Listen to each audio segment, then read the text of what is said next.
Good evening. Welcome to the webinar. Welcome to What's Happening Now, a dialogue on racism.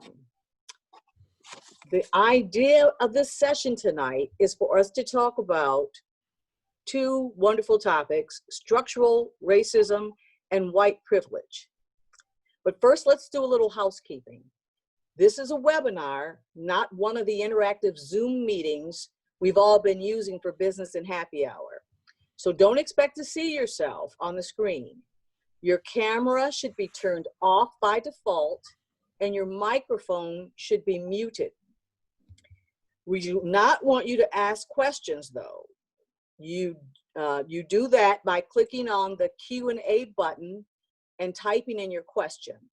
If you're on a computer, you'll find the Q&A button on the bottom of your screen. If you're on a phone or tablet, it should be on the top. You should know that I will not use your name when I relay your question or comment to the panel. With some devices, you will be able to see all of the members of our panel at once, and on others, you will only see who is speaking at the time. That is especially true when you're sharing graphics on the screen. You should have, if you have technical difficulties during the webinar, you can use the Q&A to ask our silent technical genie for help. She's way smarter than I am about all of this. Also, you should know that we are streaming this session to Facebook and recording it. So all this information will be available to you and anyone you want to share it with going forward. If your exact question does not get discussed or answered immediately, please know that we'll do our best to get it to you by the end of the session. I may combine 2 or 3 similar questions into a single question for the panel. We're going to try to keep this to around an hour. So, first up, let's introduce our panelists for this evening. We have Mr. Mike Ball. We have Reverend Patty Bittner. We have Attorney Robyn McCoy, and we have Reverend Lindsay Anderson. So we're going to start off our conversation this evening around the subject of structural racism. So we're going to ask Reverend Lindsay to start our conversation, and she will be joined with that conversation by Attorney Robyn McCoy. So, Lindsay, would you please, thank you, give us a little information. I'm sorry, introduce yourselves, panel. We're going to give an opportunity for everybody to introduce themselves. Starting with Lindsay. Thank you. My name is Lindsay Anderson, as Ms. Gwen said, and I am a pastor and live and work in the city of Detroit. I'm a pastor of a Lutheran church called Love Rising Lutheran Church on the east side of Detroit. I'm a mixed race woman of color, and I have lived here in Southeast Michigan my whole life, and am very happy to be here with you all tonight. I'm especially happy because I was invited by my wonderful, beautiful aunt, Peggy Prophet, who is a member at Ann Arbor Unity. So thank you so much for having me. Okay, and Attorney Robyn McCoy. Yes, hello everyone. My name is Attorney Robyn McCoy, and I have been a member of Unity of Ann Arbor for, it's been 10 years that I've been attending Unity of Ann Arbor. I'm an attorney. I specialize in criminal defense, educational law, and I do family law. I actually do programming, educational programming on what to do when stopped by the police, how to set aside your convictions, and how to navigate the public school system. And I do workshops specifically on what to do, as I said, what to do when stopped by the police. I teach a class at EMU on law and the African American experience. So I'm a professor, and so I was really excited to hear that we were going to be doing this kind of subject matter with our church and having a dialogue about these issues, especially in light of all the things that have been happening in the world. So thank you. Right, and you know what? I just realized my name is Gwen Scales. I am your moderator for this evening. Okay, all right, and so Reverend Patty Bittner, please.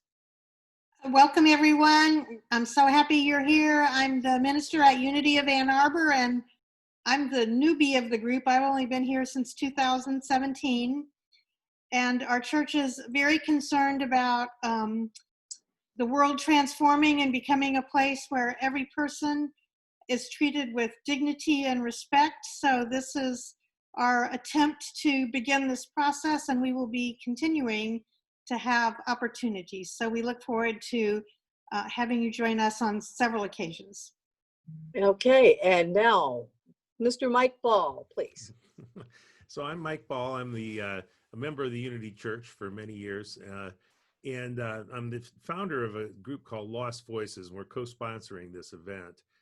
We work with kids who are have been in all sorts of trauma, either some incarcerated, some in foster care, some are human trafficking survivors. One thing that racism is a really, really common thread. There's a misunderstanding that most of the kids we work with would be Black. They're not. A lot are in complicated racial situations, but racism plays a really important part in the lives of these kids. So I'm very pleased to be here. Very good. Well, it looks like we have one Q&A, but we're going to save that, and we're going to start our dialogue this evening with Reverend Lindsay Anderson. Thanks, Gwen. I want to start us off with talking about definition, a shared definition. A lot of times what happens when we talk about race, or when race happens, something related to race happens in the media, we talk past each other because we say the word racism, but we're not always talking about the same thing. And often when folks talk about racism, they are talking about interpersonal racism, especially what we see on the news or when we hear in the media. A lot of times they're talking about the action of one individual towards another, an act of aggression that comes from racial prejudice. But in my education, in my experience, I'm an anti-racist educator. I forgot to mention, but when I teach about race, I use a specific definition for systemic racism. We talk about systemic racism. And so that definition is based on critical race theory. It's a shared definition that you'll find in most academic settings, and most folks who are doing the work of anti-racism use this definition for systemic or structural racism. And that is to say that systemic racism is when racial prejudice, which is something that we all have socialized into us. If you grew up in the United States or the territories, then you received the same cultural messaging that the rest of us did. And we all have these stereotypes, these ideas that are trained into us, racially based stereotypes. If you want to learn more about this, you can look at the implicit bias studies that were done by Harvard School of Psychology. They've been recreated in many, many scenarios, but they tell us basically that even on a subconscious level, we have bias that's been socially trained into us. So when our racial prejudice teams up with institutional power, and what I mean by institutional power is the power of institutions. Institutions are organizations or entities that control resources or access to resources in our society. So we could talk about the healthcare system, we could talk about the education system, we could talk about the legal system, we could talk about the church or religious institutions. But when that racial prejudice that's in us, trained into us, teams up with institutional power, then it creates systems and structures. And this country has, from its founding, built a whole system of laws, of cultural norms, of policies, of life ways that we are together that were created for white folks, by white folks.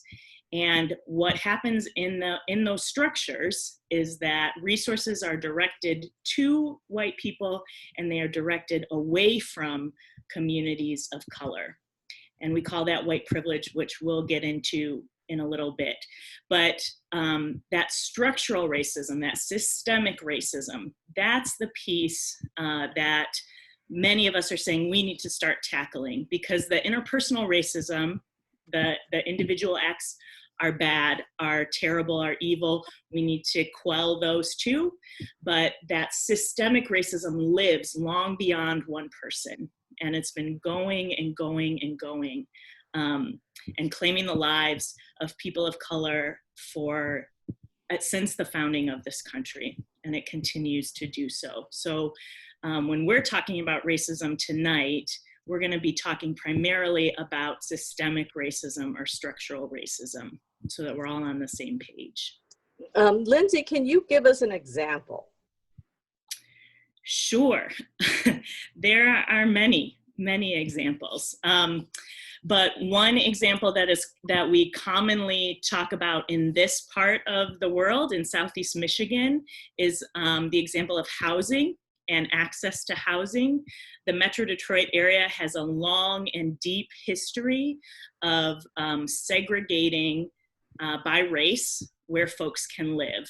And that developed, sometimes we talk about sundown towns or places where white folks were able to unofficially police or officially police the access of people of color to come in and stay in the town.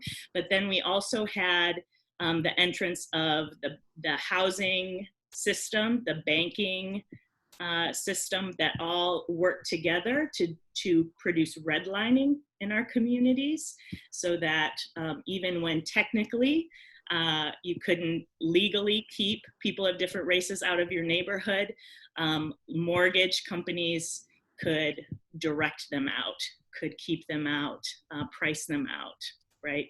Would sell and not sell to folks who they didn't want to be living in those white neighborhoods.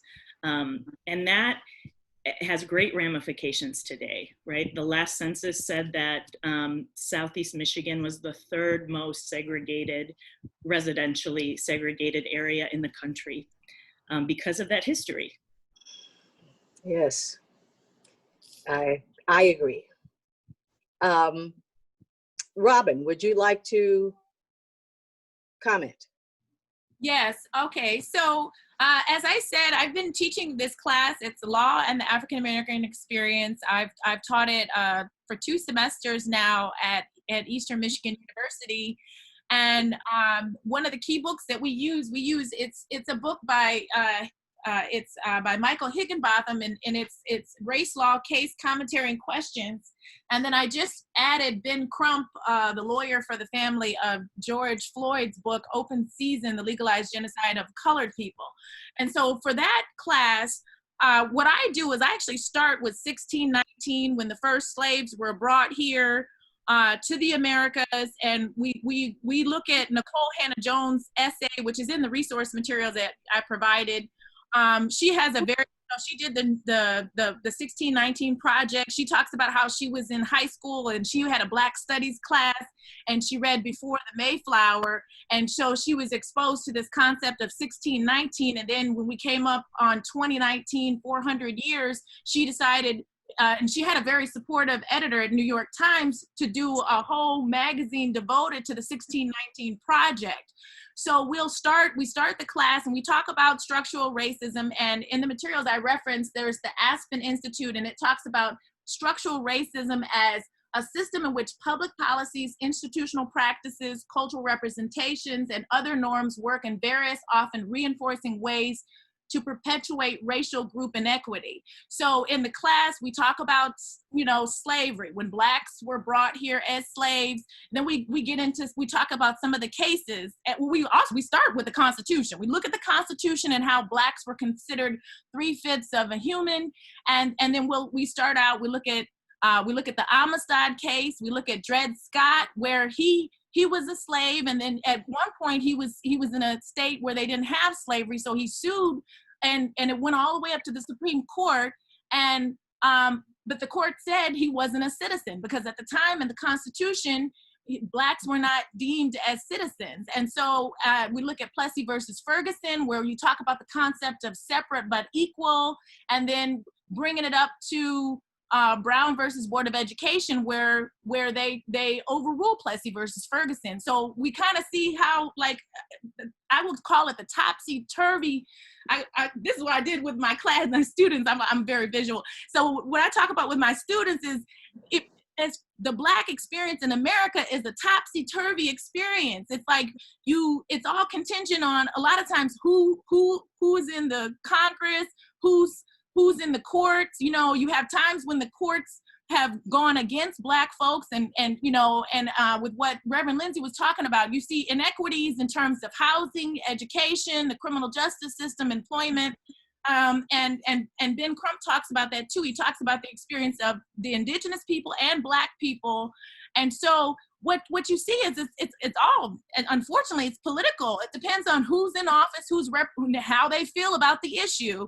And so you see it, and it's a structure that's in play. And I think it's important that everybody knows about it. I mean, I teach the class and it's open to everybody. I think it's important that we all know about the Black experience because we're just seeing the inequities in the system, and America is supposed to we talk about we have rights and what this country is about, and it's supposed to be equality for everybody, regardless of your race, your gender, your sexual orientation. And what we're seeing, I know we've talked about in the planning sessions about what happened with George Floyd, how everybody and it seems like a lot more people were affected by what happened. It's different than the 60s. I wasn't alive in the 60s, but I feel like it's a different, we have, we talk about this in the Unity Church. Before the George Floyd situation, we talked about the shift that's going on in the planet, that there's an awakening. And I think that's part of what's happening now is there's an awakening. Racism is like a cancer that's in our system. And when Martin Luther King and the civil rights leaders of the 60s, they helped identify it, but it went into remission. And then we have certain leaders who have called it out, and it's in your face now. And it's incumbent on all of us to come together and eradicate it from our society. And it benefits not just African Americans, but it benefits all of us if we have a fair and just society. So. Thank you. Mr. Ball would like to weigh in on this conversation. Yeah, this is, I'm about as white as it's possible for a person to be. I'm Irish. And when Peggy first asked me to be on this panel, I had an interesting reaction, and I think it's important to bring it up. My first thought was, well, I'm not qualified for this. And that sounds harmless, but it's really not. And I want to go back to something both Robyn and Lindsay said. Yeah, institutional racism is deep and it's huge, and it's not the interpersonal racism, but politics is built on people. And I think it's really important that people think and understand where they are. The reaction that I had that I'm not qualified to talk about racism was meant to be, I don't understand, I don't pretend to understand the Black experience. But there's also an underpinning of, well, it's not my problem. And I certainly didn't mean it that way, but I really do think that that's the way an awful lot of people think about this. I do believe that Robyn's exactly right. We are at an awakening. I think George Floyd was a catalyst that made an awful lot of people stop and say, wait a minute. Now I have been involved in civil rights over the years, but again, I don't pretend to really understand the Black experience. But I think all of our eyes are open. I think this is a time for us to really do some introspective thinking, to really consider how the world is around us and how we want it to be. We have to make it that way. We can't just hope it changes. Everybody, Black, white, brown, everyone has to dig in and make these changes happen. I'd like to pose a question to our panelists about the media and their portrayal and their use of using sensationalism to incite different things? And do you think that we are getting a true portrayal, or are we just selling newspapers here? So I'll start that question with Reverend Lindsay. Thank you, Gwen. Great question. I think that part of the trap of structural racism, part of the trap of systemic racism for people who are privileged, and I really appreciate what Mike just said, the way that the system is built, because it's built around the needs of privileged folks, it's made so that they don't notice that it exists, that life just runs normally. And I think for most of history, our media has supported that idea that white-centered life is normal, and that everyone who's a person of color should assimilate to that norm of life if they want to be successful, if they want to make it, if they want to have the American dream, if you believe in that.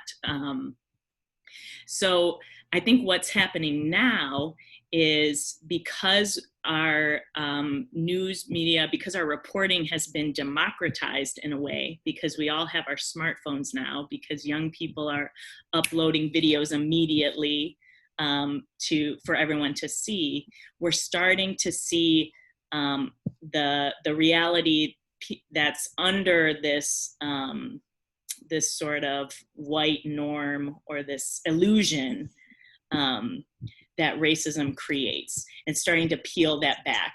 But I would say that the news media and all institutions are serving their interest.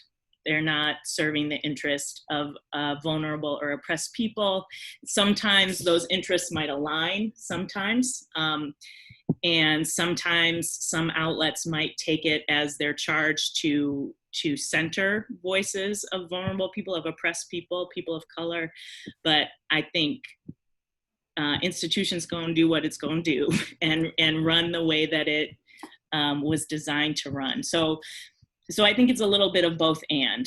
I think part of the job of white folks who want to help resist racism is to do the hard work of discerning between the stories that they're receiving, and looking under the story to find the truth of what's going on.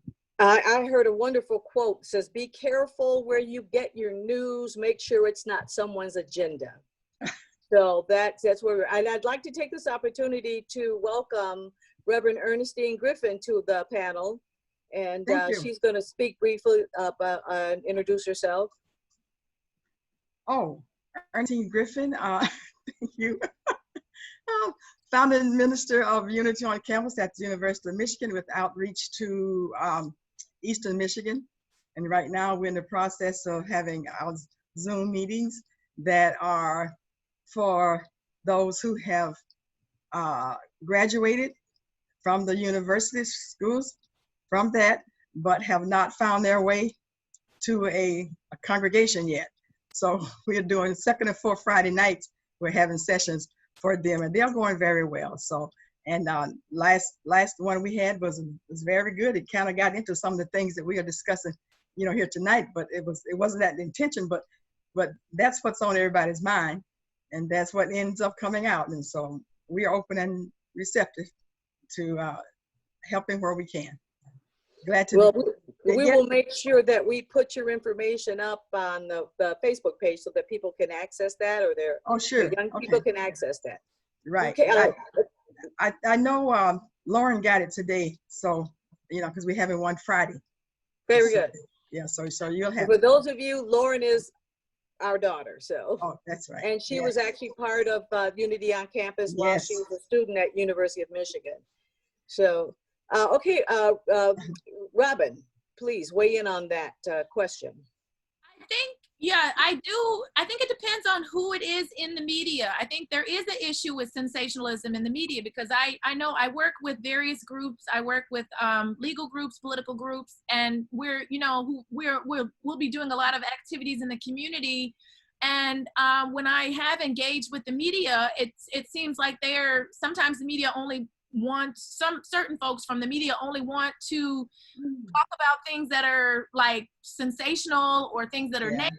They don't always want to highlight if there's positive things, groups are doing positive things in the community. They want to do something that's eye-popping. And that's part of why with my programming, sometimes I will reach out to the media. I'll do a press release, but a lot of times I found it beneficial to have my own videographer I have a YouTube page. I have Robyn Legal because I have more control over my content. And especially when I deal with children, I do programming with children on talking about what to do when stopped by the police. And I want to make sure that they feel comfortable. They feel that they're in a safe space. And I don't want, because it's like sometimes the media will come in and they'll take sound bites. And sometimes the children, we don't film the children panel so that the knowledge gets out there, but we won't film the children because, we don't know. Some of them are coming from difficult situations. Right. And they don't want to be in the limelight. Sometimes they do. Sometimes you may have kids that are on the panel and they want to be in the limelight. Some kids, they want to get the knowledge, but we don't, I don't want to have an exploitive situation. And so I do see you have to be sensitive about the media and how much for me, I have to watch how much I intake in the media because I'm sensitive. Just like when I deal with clients, and if I have to set boundaries with clients and with the media because I feel bad. I'll feel bad about a situation and I'll carry it around with me. And I have to still be able to be functional and get up and be productive. So I think you should watch the news to know what's going on, but you have to put it in moderation.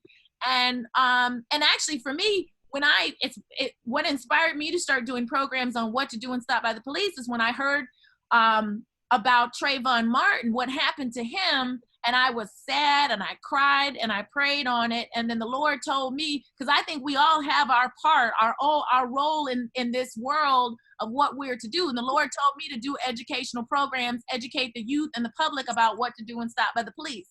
And that's when I talk to the children, I say, we all have our role. Some of you may be meant to be teachers, doctors, lawyers. Some of you may be meant to be police officers to make sure to police the police so that they're not, brutalizing Black, Native American, Hispanic, brutalizing people. So yes. Okay, well, Robyn, we received an amen on your comments, so I just want to let you know. All right, and Mike, you would like to I think offer some. Sure, to go along with the idea of media, there's hostile media out there. This is something that's happened over the last 30 years, I think, more than used to be, but there's media that is actively promoting an agenda. And I think we have to be aware of that and not hand out, what would you call softball? Messaging is really, really important in all of this. And a really good example of that is defund the police, the concept of defunding the police. And that's probably should be a webinar all to itself because it's a huge subject. But a message like that is easily bent to destroy the police or do away with the police or let's have anarchy, which the hostile media has twisted it to that frequently. And I think it's really, really important that we carefully choose our words and carefully choose our message and understand how the message can be used or misused as we go along. Okay, we'd like to, we have a question that we will address later. Reverend Patty, would you like to weigh in on either any of the information that you've heard? You need to unmute. So one of the things that I think is really significant is to keep track of how fear generating what you're watching is. Well, of course, to watch the footage of George Floyd is very fear generating and very sobering, but what are we doing beyond that? What are we watching? How is it making us feel? And then what do we do with all the emotions that's generating? And the amazing thing is what is being generated is a transformed world. And so I just want to remind us that in the midst of all the horror and pain, there is a great deal of hope, because I have never seen a consciousness on a global level responding like this. And Right. so I invite us not only to stand in fear, but to stand from this place of love and respond to, like what Robyn was saying, what is ours to do, coming from hope and love and faith. Thank you. I'd like to ask Reverend Ernestine if she has any comments regarding that. And we are halfway through our webinar, so we're going to move into the white privilege part of it and address that, so that we have given you some information on both topics, structural racism and the white privilege, which we're about to move into after Reverend Ernestine's comments. Okay, just to follow up a little bit on what Reverend Patty was saying, is that we do have to realize what is taking place beyond what we are seeing. And I don't know which program I was on, because I was on several, so I may have said this to y'all before, but a birth is taking place, and births are messy. And so, and when you have a birth, there's a midwife. The midwife doesn't have the baby. The midwife assists it in coming into being. So we have to see ourselves as the midwives helping to birth what's coming forth. The thing about it, it hasn't peeked its head out yet, so we don't know what it is. We're still waiting to see if it's a girl or boy. So what we are working with now is we don't know the other side of what is being birthed. But what keeps me grounded is to know that what is being birthed is always something good. And it's something that's come out, because if you think about the different wars that we have had, from every war, Second World War, First World War, something good happened from those wars. And so with what we are going through now, we just have to know and hold to the fact that something good is taking place. And for me, I say, let me be a good part of this, helping this birth come forward and not hold it back. I'm done. Thank you. Thank you. Thank you.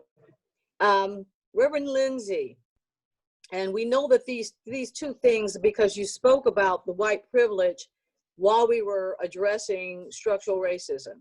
So why don't we just narrow in on that a little bit for this part of our webinar? Certainly. I think when we talk about white privilege, I like to front it by saying, in the conversation about structural racism, we're talking about a system that was 600 years in the making, right? When we talk about the system of race and the creation of the idea of race. And so we know that none of us on this call, nobody watching today, built the system of racism. Nobody here created structural racism. And so it's not anybody's fault that it exists. We all had the same fate, destiny of birth, that we were born into the system wherever we were born into it. And so I think a lot of times when we have this conversation, white folks especially will feel feelings of guilt or feel paralyzed, like they're being shamed. But that's not helpful in terms of taking racism apart, and it's not really based in reality, because we know it's not your fault. It's none of our fault. However, we know now that the system exists, and we know now that some people, namely white people, Euro-Americans, are benefiting from the system right now, and that benefit comes at the expense of quality of life for siblings of color, for people of color. And so it's not your fault, but it is our responsibility now to dismantle this system, to take it apart. And part of that means, the first part of that, I think for white folks, means learning to see what's happening, what's really happening, learning to identify the places where their life experience is vastly different from people of color, where overall white communities are receiving much more benefit than communities of color. And so I just want to say it again, because repetition is good for the soul. It's not your fault, but it is our responsibility now. And I think with that, that's a hard thing. It's hard to have never seen before in your life the system that oppresses people, and suddenly to realize that you're benefiting from it. So I just speak that as a word of grace to my white siblings. I know that that's very hard. And it's the most important work. It's the work that you gotta do to save lives. So when we're talking about white privilege, it is everywhere around us and in every venue of life. And there are excellent resources online. There are lists that exist. Unpacking the Invisible Backpack, Peggy McIntosh was one of the first people to write sort of a comprehensive list of what the privileges that white folks receive because of their skin color, but everything from access to networks and job opportunities, all the way down to you can buy a Band-Aid that matches your skin color at the store. Just lots of things that white folks are taught to take for granted because they're taught that it's normal, but they're not things that are accessible to people of color. And so, what do you say, I'm sorry, but what do you say to someone who responds that you're the problem, that Black people are their own problems, you are killing each other and you're doing all of this? And because we get that quite a bit, and we've seen that as a response to this, that, well, you're killing each other. And okay, so what would you say? Absolutely. The story of Black on Black crime, right? That's what folks are talking about now. And I think, and perhaps Robyn could speak to this better, but the rate of crime, Black on Black crime, is not higher than white on white crime, right? When the other dynamics are the same, right? So when we're in the same socioeconomic spheres, when we're in the same region, when we're in the same culture. However, speaking of news media earlier, we have this sensationalism and this sort of objectification of violence against Black bodies, so that's what we see over and over and over again, not only in our news reports, but in television shows and movies. Right. And it becomes normed in our minds, even though it's exaggerated, it's bigger than is real.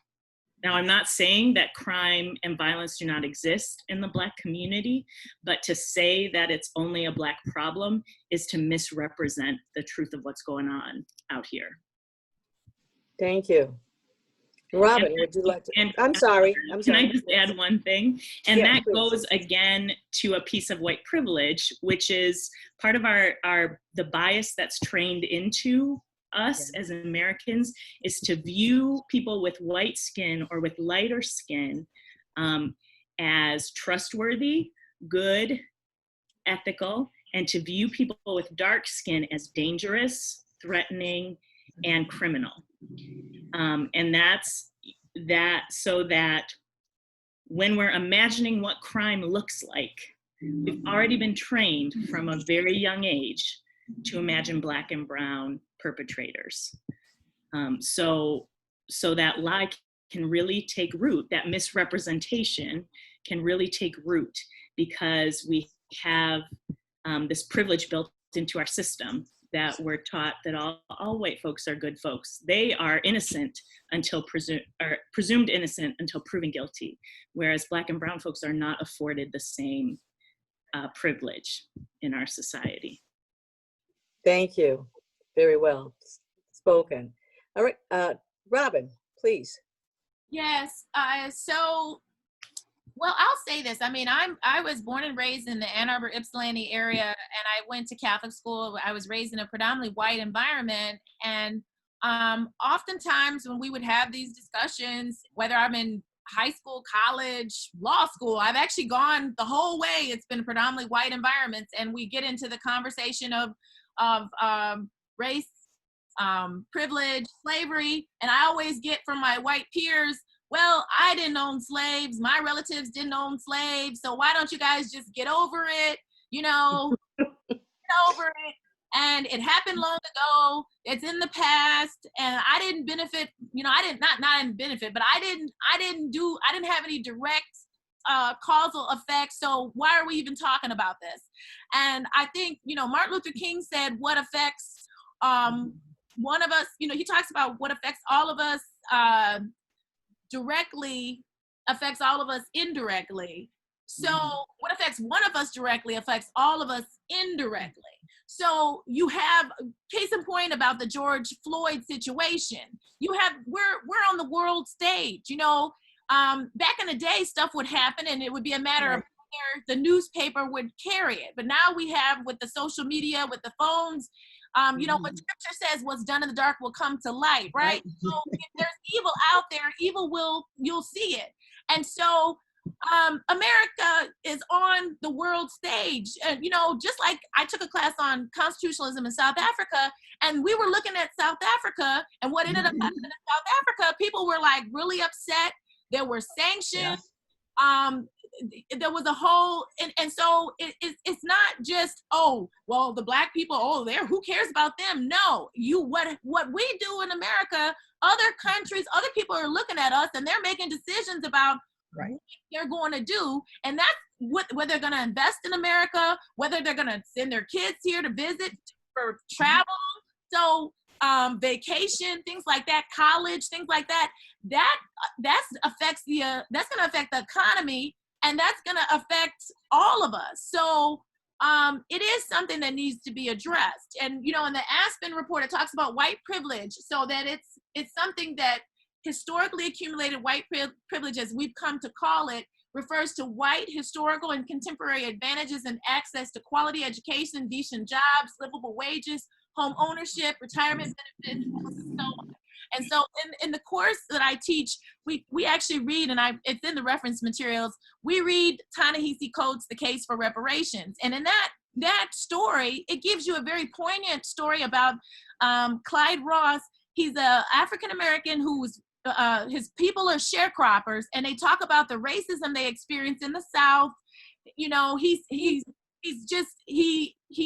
There's lynching, the Black folks they're just these Jim Crow laws that just make it really awful to live in the South. He goes into the military, so he serves the country, which we very often that we do that. African Americans have served every war. We're very loyal to America. And so he talks about, he goes to Chicago, and you think that things are going to get better, and then you have redlining occurs, with the housing situation. So Black people are affected. So it's not even back in slavery time. It's a contemporary issue where Black people are sold houses, but there's predatory lending, and they end up, they miss a payment, they lose the house. There's racial covenants that hinder them from being able to I know Reverend Lindsay talked about the housing at the outset. It's something, the issue is, it's not even just back in the past. It's something it's affecting us. It's a cancer. It's a disease that's affecting us right now, even to the point, and I break it down with my clients, with my criminal defense cases, because I represent Black and white clients. I let my white clients know, I'm like, you realize you're part of a system where laws were put into effect to get at Black people, but they're getting at you too. So you could have a harsher penalty. Maybe you won't have as harsh a penalty as a person that's Black, but we incarcerate more people in this country than in any other country in the world. And so I let my clients know, you're caught up in a system, like what I said earlier about what affects one of us directly affects all of us indirectly. That's Martin Luther King. That's not me. But I'm saying I'm letting my clients know you're caught up in a system of oppression that's having a direct impact on you. And that's what, I think that's the bottom line. It's not just something that's happening far and remote somewhere else. It's affecting all of us. And, I included in the resource materials, Jane Elliott. Jane Elliott also says it's incumbent upon white folks to go and teach other white folks about the issue, because sometimes people they'll look at me and they'll say they're not going to be able to receive it coming from a Black person. So it's incumbent upon our white brothers and sisters to go out there and teach their mates about this issue. Just like I feel as far as protesting, some of us are inclined to protest. I protested in the past, but I'm like, Black folk it's like a job. Right. It's like a job to be a Black person in America. And it's like, it's incumbent upon our allies, those who feel inclined. I'm not saying it's mandatory, but if you feel passionate about it, figure out a way to help. You don't have to go protest out in the public. You can do it on social media. There's ways. We all have, I, as a spiritual person, I feel there's a divine plan. We all have a purpose. And it's incumbent on you to pray, meditate, and ask God, what is it he would have you do to help this situation? Robyn, I'm glad that you brought up that. We have a couple questions. And I know that we are going to, for those of you that have tuned in, we will be having another webinar to address one of these issues. So we won't get deep into it, but we will try to answer your question as briefly as we possibly can, because we do want to move forward and we are running low on time. So I have two questions. And the one is, this is to each one of the panelists. Why do police treat Black people differently than whites? In your opinion, what is the most effective way to truly reform the behavior of police so they will provide equal protection under the law? And that's one of our questions. So again, that is where we're going to go in our next webinar. But just briefly, if you can just weigh in on that few lines. And Robyn? I'll start briefly. So I'll just say, I think it has to do with the socialization of the police, and you look at, and again, it goes back to historically slavery. You had slave catchers that were supposed to do certain things, and then you had the police that was put into effect. And I think it has to do with the training, the way that they're trained, and militarization of the police, which that shouldn't even exist, but it's like a training. And there's a book by Kenneth Meeks, Driving While Black. And so it's like crime happens everywhere. Crime happens in the white community, but it happens, you have profiling of the police profile disproportionately in the Black community, because if you go in the white community where if it's a white wealthier community, they're not going to profile as much because they know the white folks are going to lawyer up and they're going to threaten to sue. But Black folks, because of the conditions, the way the system is set up, they're poor. So the police are able to get away with things. And what do I think is the solution? I think that, there's pending legislation to get rid of qualified immunity and getting rid of the chokehold. And the police need to be reprogrammed and retrained. And I think that's the answer. Obviously, we'll probably need to talk about this more in depth, but we're limited on time. But I think if you get rid of qualified immunity, if the police could be liable for their actions, that's common sense. If I'm about to be liable personally for my behavior, that's going to make me be very cautious in terms of how I interact with people. And I think it starts. Okay, there is a question with the police, and I've heard this addressed, that I'm putting my life on the line to go out here for X amount of dollars. So how are you going to protect me? And we've got the police unions and things like that. And Reverend E, go ahead and address that, please. Oh, okay. How do we address? I think it starts back with recruiting and as to who comes on. Because sometimes the way they are selected is if they are selected because of their biases already.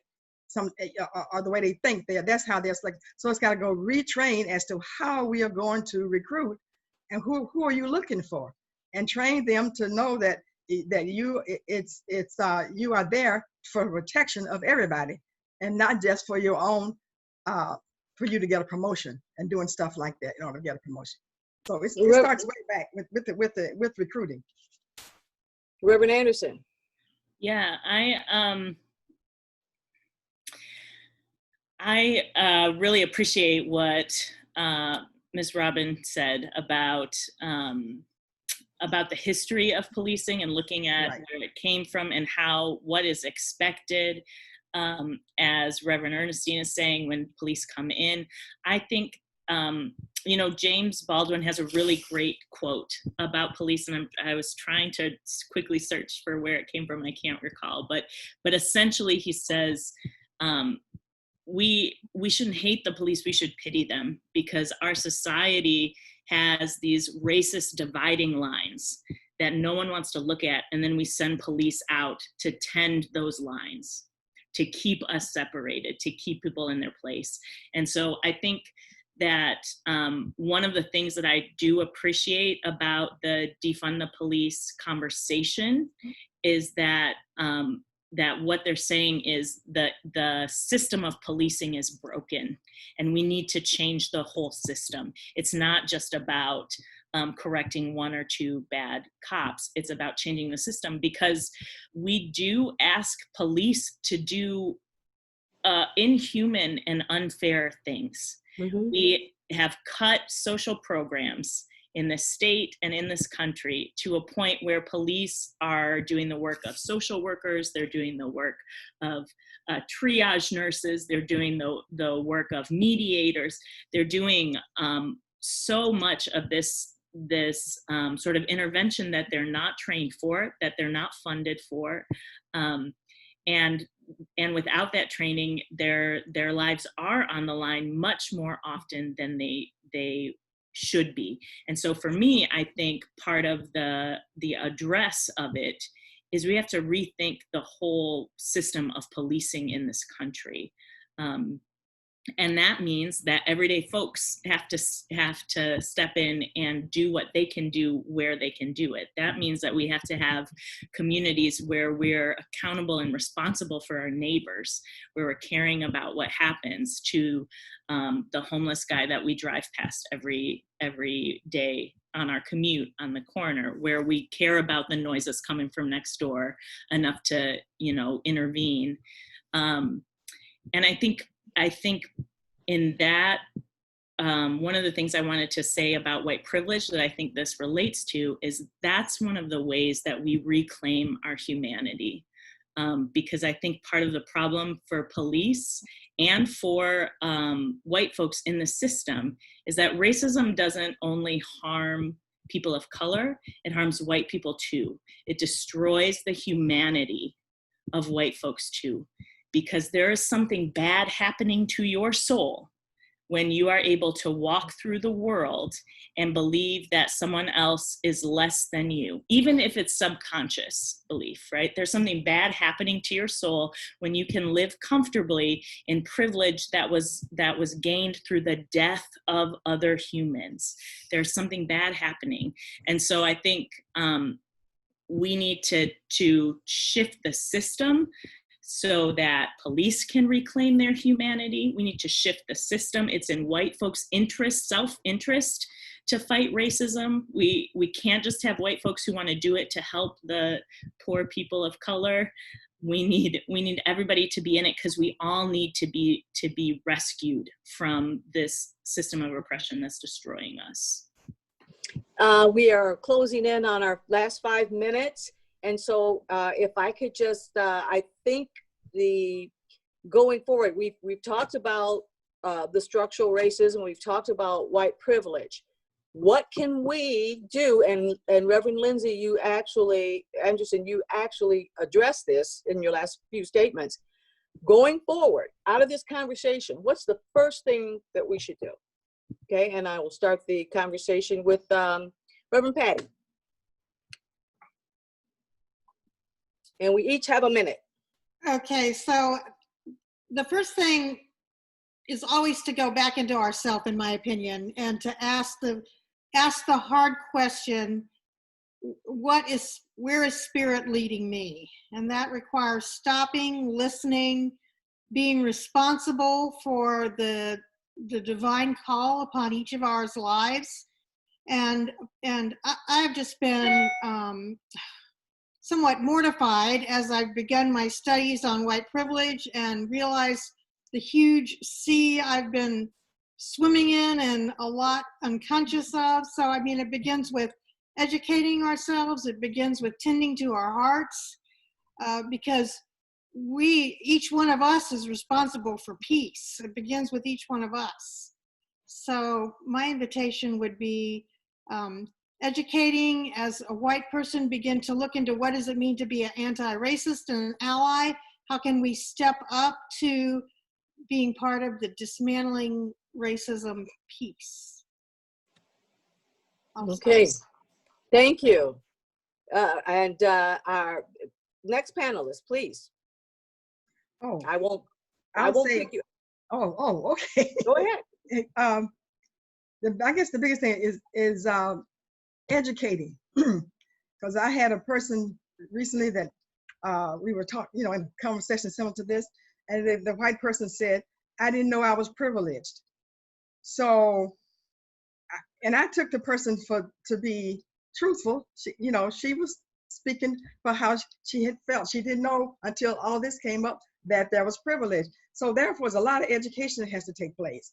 And also, what can we do individually is call it out and tell people in a nice, calming way, not confrontational, but call it out when you see it, and don't let it sweep it under the rug.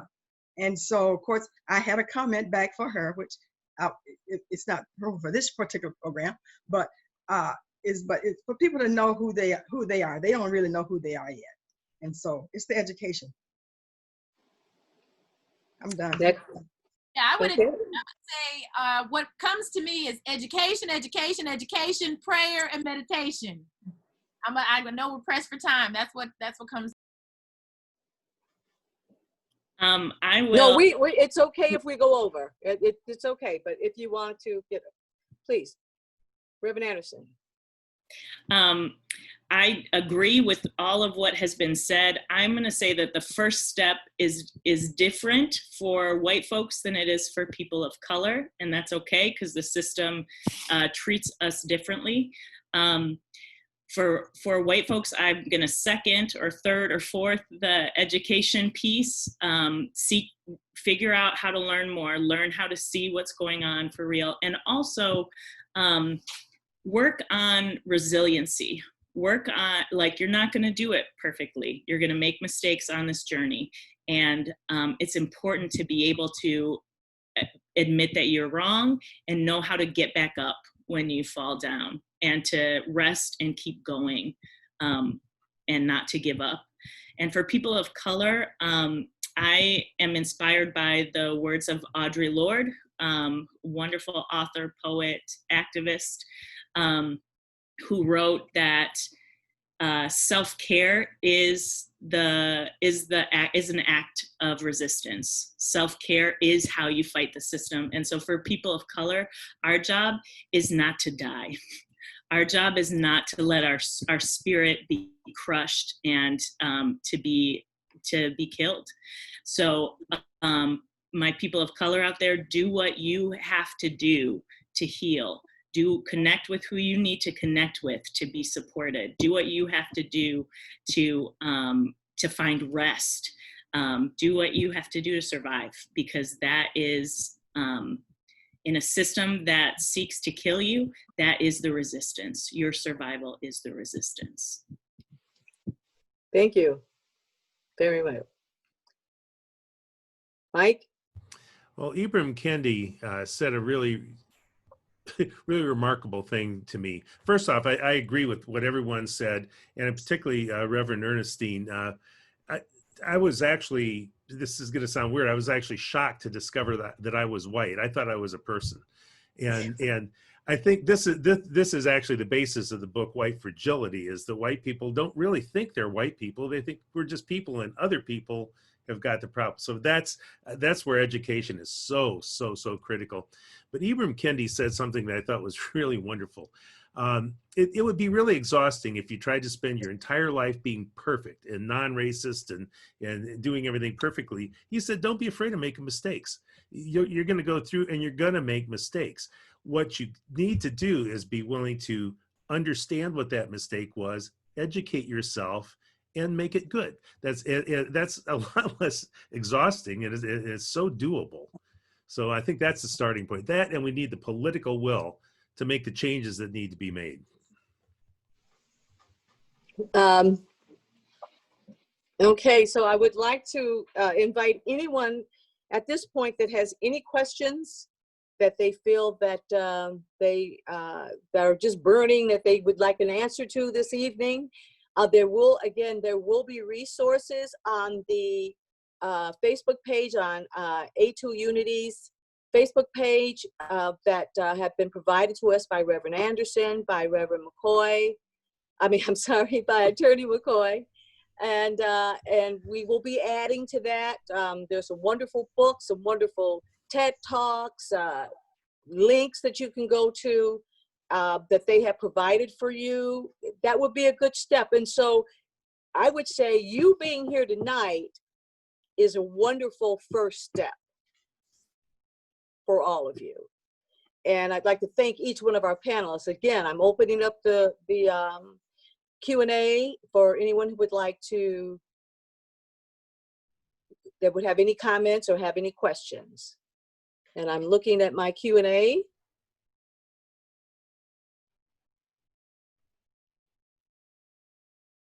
Okay, and so there was a question as to where they could access your resources, Robyn, but you have told us those will be on our Facebook page, on A2 Unity's Facebook page. And is there another resource, Robyn, that you have that people can access? Yes, you can go to robynlegal.com. So it's just Robyn, ROBYN, legal, LEGAL.com. I'm also Robyn Legal on YouTube. So if you go to YouTube, but if you go to my website, it has a link to the YouTube as well. So that's the best way. And that's Robyn spelled ROBYN. Okay, right. Robyn Legal. And also, you can also find this information on the Lost Voices Facebook page. They will have a list of these resources there. And let's see if I have someone else. One of the comments, this was wonderful. Thank you, panel. Love this. And I have something. Charles would like to answer a question live. So we're going to ask Mr. Scales to come into this room because he has a question he'd like to ask. No, the second one was just a comment. Thanks to Peggy for getting things going. We'd like to thank you, Peggy. Yes. Everybody can unmute. So you can hear her applause. Yeah, good. Thank you, Peggy, for for starting this. And we do have a couple other ones that came in. They said this has been a great beginning session. That was the one that, thanks to Peggy for getting this going. And thank you, Peggy Prophet. So next, we will, please stay tuned, check the A2 website, Facebook page and website, and we will have something listed as to when we will have our next webinar. And that next webinar will be about defunding the police, what that means, and also emotional detox. So that's our next two subjects that will be included in our webinar. And if anyone has any other things that they would like to say, let's close this out. Maybe we can get a prayer, someone to lead us in a prayer to close out our webinar. Thank you, panelists, for your time, your wonderful thoughts, your energy. Well, I'd like to mention that next week we're going to have an informal Zoom call at 8 o'clock on Wednesday night, not a webinar, welcoming people to just have open discussion. So it'll be a different format, and check Unity A2's Facebook page. We're going to have to get a Zoom password and stuff to you. So you can be emailing me or calling me and seeing the page for more exact information. And I'd like to ask Ernestine to be the one that closes us with prayer. Oh, Be willing to. that's what you get for coming late, huh? You have to be the one. Well, Let's, okay, let's turn within. Take some deep breaths and turn within to our heart space in a spirit of gratitude. Giving thanks for this opportunity that has been afforded us to express and to share our education about the topic and our experiences. And we too, at this time, also give thanks for our Peggy Prophet for having the mind, the heart, and the consciousness to see a need and step forth and bring it to those who could make this happen. So we go forth from this session to look at ourselves and request of the Spirit to let us know what it is we can do best, and to give us the courage to do those things that we know to do and not put our light under a bushel. Let our light shine so that everyone may be blessed. And we give thanks for Unity of Ann Arbor. We also give thanks for Mike Ball for what he is providing for us. Also, we're grateful for our moderator, for the spirit in which it's brought forth and is given for us tonight. So go forth and be blessed and do what the Spirit leads you to do. And we pray this in the name and through the power of the indwelling Christ's presence, because it is so, and so it is. Amen. amen. Amen. And just because going forward, please share this. This has been recorded, and you will be able to watch this recording at a later date. Please share this recording. I don't know how many participants or attendees we had this evening, but we want to see this grow. We understand the first one is always the one, but we want to see it grow. We're planting the seed. We want this to grow into the giant oak tree, and we want to spread our wings. And again, thank you, our panelists. Please make sure that those of you that attended, please share the recording can be watched. If you weren't here now, that's okay. You can still get this powerful information. So thank you, everyone. Thank you. Okay. All right. Namaste. Thank you so much. Namaste. Good night. Namaste. All right. Good night. Good night. Good night, everyone. Thanks to Charles, too. Yes, thank you, Charles. Oh, Behind the scenes man. Okay. so we treat him like we do Stoney, except all you can get. Then you have to That's right. All right. That's just right. keep All right, getting. everyone. Let's Good keep getting. night. Good night. Good Good night, night. everyone. Thank Good you. night. Good night.